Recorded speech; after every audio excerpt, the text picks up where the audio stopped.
Hi viewers, welcome to our channel. ప్రస్తుతం మనతో పాటు దాము బాలాజీ గారు, సీనియర్ జర్నలిస్ట్, వారితో ఒకసారి మాట్లాడదాం. సార్ నమస్కారం. సార్ పాకిస్తాన్ కు మన ఇండియా నుంచి ఇండియన్ సిమ్లు పంపిన ఒక వ్యక్తిని అయితే ఇప్పుడు పోలీసులు అరెస్ట్ చేయడం జరిగింది. అసలు వ్యక్తి మరి ఎటువంటి సమాచారాన్ని ఈ సిమ్ల ద్వారా పాకిస్తాన్ చేరవేసే ప్రయత్నం చేస్తాడు? దీనికి సంబంధించి ఎటువంటి ఇన్ఫర్మేషన్? యాక్చువల్ గా గత కొంతకాలంగా అనేక స్టేట్ పోలీస్ కానీ, సెంట్రల్ పోలీస్ కానీ, లేకపోతే ప్రత్యేక విభాగాలు ఇంటెలిజెన్స్ మీద పనిచేస్తున్నాయి.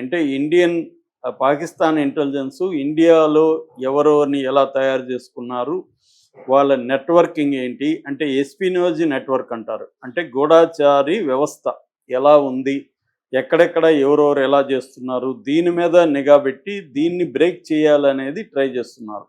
ఎందుకంటే పాకిస్తాన్ ఇంటెలిజెన్స్ నెట్వర్క్ని బ్రేక్ చేయకుండా మనం వాళ్ళతో యుద్ధం చేయడం కష్టమవుతుంది. ఎందుకంటే మన సెన్సిటివ్ ఇన్ఫర్మేషన్ అంతా పాకిస్తాన్కి వెళ్ళిపోతుంది.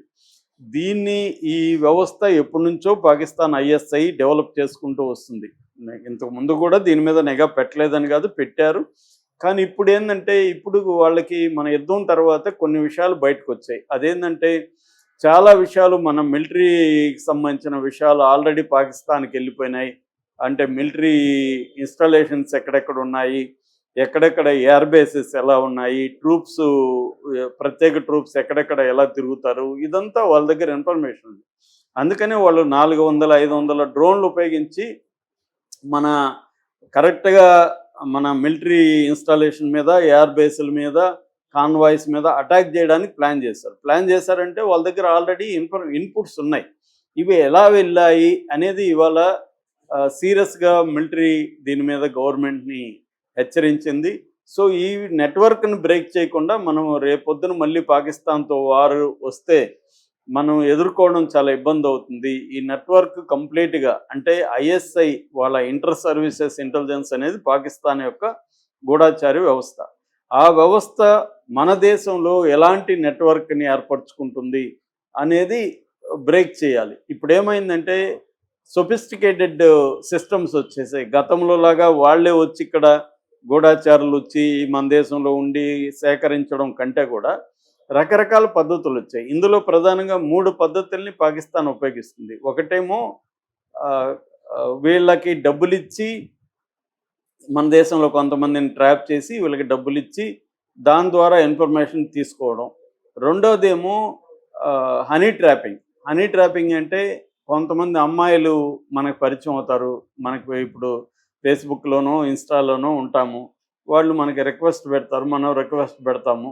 వాళ్ళు మెల్లగా మాట్లాడిస్తారు. మనం ఆల్రెడీ అబ్బాయిలు ఆవురావురు అని ఉంటారు, ఎవరన్నా అమ్మాయి మాట్లాడిస్తుందేమో అని. సో ఇంక మనం మెల్లగా మాట్లాడిస్తాం. వాళ్ళు వీడియో కాల్స్ చేయడం వరకు వెళ్ళిపోతారు. సో మెల్లగా మనల్ని ఆ మాయలో దించేసి ఇన్ఫర్మేషను, మన వీక్నెస్లు, మనకున్న సమస్యలు ఇవన్నీ తెలుసుకొని మెల్లగా అవసరమైతే డబ్బులు హెల్ప్ చేసి అలాగా వాళ్ళు ట్రాప్లో మనల్ని తీసుకెళ్ళిపోతారు. మనకి ఇప్పుడు హెల్త్ ప్రాబ్లం ఉంది, దానికి ఏదో డబ్బులు ఇస్తారు, నాకు తెలిసిన డాక్టర్ ఉందని చెప్తారు. ఇలాగా మొత్తం మనల్ని వాళ్ళ ఫోల్డ్లోకి తీసుకెళ్ళిపోయి ఇన్ఫర్మేషన్ లాగేయడం అనేది జరుగుతుంది. మూడవది కొయర్సివ్ పద్ధతులు. కొయర్సివ్ అంటే ఫోర్స్ చేసి కొంతమందిని బెదిరించి, లేకపోతే ఇప్పుడు పాకిస్తాన్లో వీళ్ళకి బంధువులు ఉంటారు, ఇంకొకరు ఉంటారు, వీళ్ళు అక్కడికి పోయినప్పుడు వాళ్ళని పట్టుకొని, నువ్వు కానీ మాకు పని చేయకపోతే నేను ఇక్కడ మీ బంధువులను చంపేస్తాను, లేకపోతే వాళ్ళని అరెస్ట్ చేస్తాను, ఏదో ఒకటి బెదిరించి కోయర్సింగ్ మెథడ్స్ అంటారు. ఈ మెథడ్స్ ద్వారా మన ఇంటెలిజెన్స్ మన దేశంలో ఉండే సెన్సిటివ్ సమాచారాన్ని పాకిస్తాను తీసుకుంటుంది.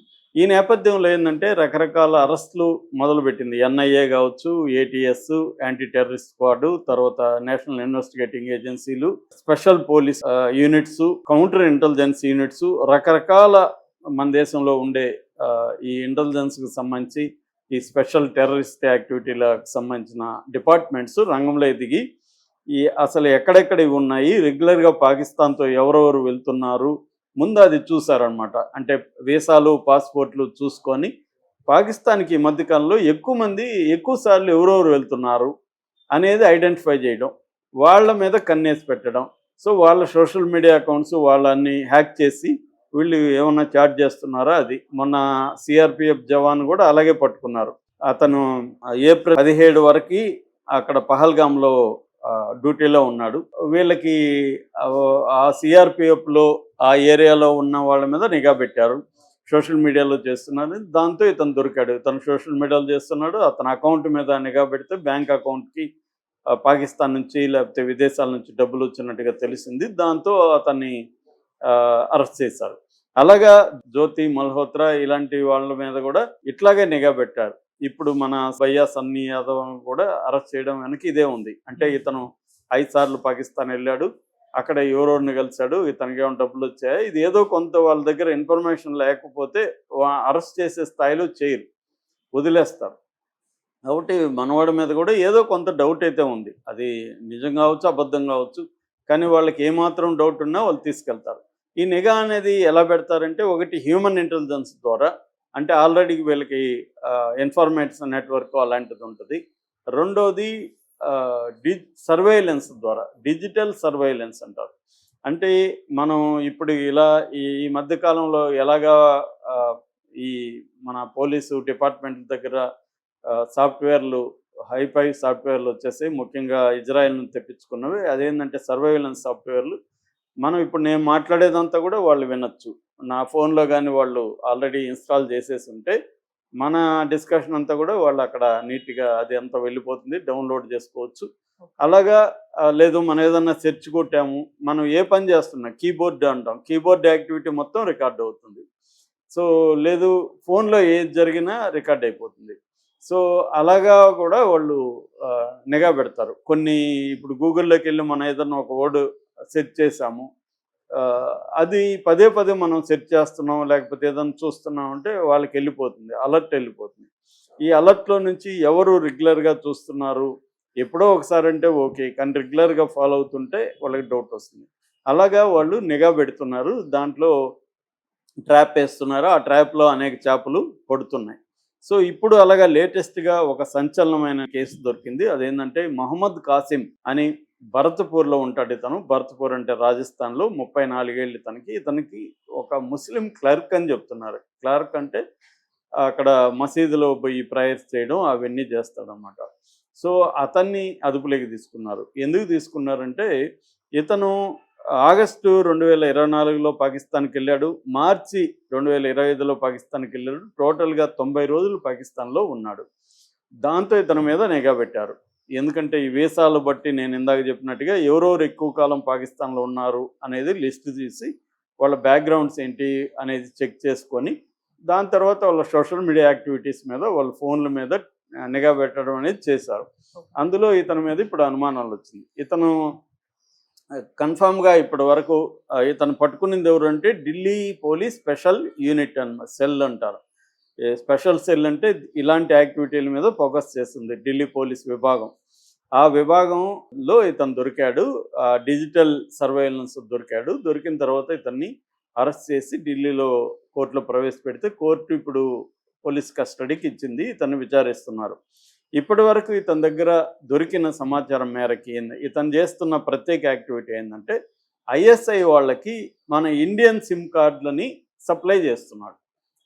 ఇది దొరికిందనమాట ఇన్ఫర్మేషన్. ఇండియన్ సిమ్ కార్డుని ఎందుకు సప్లై చేస్తున్నాడంటే ఇండియన్ సిమ్ కార్డుల ద్వారా ఇండియన్స్ని కాంటాక్ట్ చేయడం. ఇప్పుడు పాకిస్తాన్ నుంచి చేస్తే ట్రాక్ అయిపోతుంది, అదే ఇండియన్ సిమ్ కార్డులో చేస్తే పెద్దగా పట్టించుకోరు, ఇండియాలో మాట్లాడుకుంటున్నారు అనుకుంటారు.